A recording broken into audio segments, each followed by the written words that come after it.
Sa lahat po ng nasasabi sa mga Senate hearings, umabot naman kasi talaga doon. And there are evidence to show that meron talagang nangyayari sa mga ganong officials above salary grade 27. So, we're really just trying to catch up to the truth. Kasi nga, ano yan it's a matter of evidence. The ombudsman has always been and will always be evidence-based. When it comes to certain district engineers, and the local DPWH offices, it's usually documentary.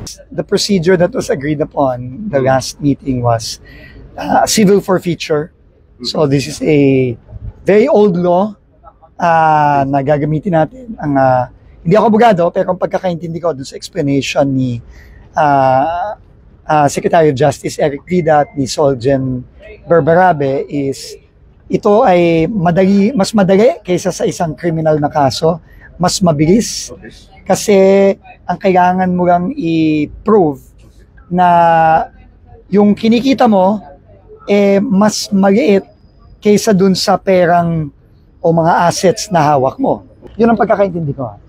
So, pero again, ulitin ko, kahit naman nasan siya, ang importante hindi mabebenta at kapag yan kukumpiskay na ng gobyerno, kahit saan naman parte ng mundo, kukumpiska naman yan.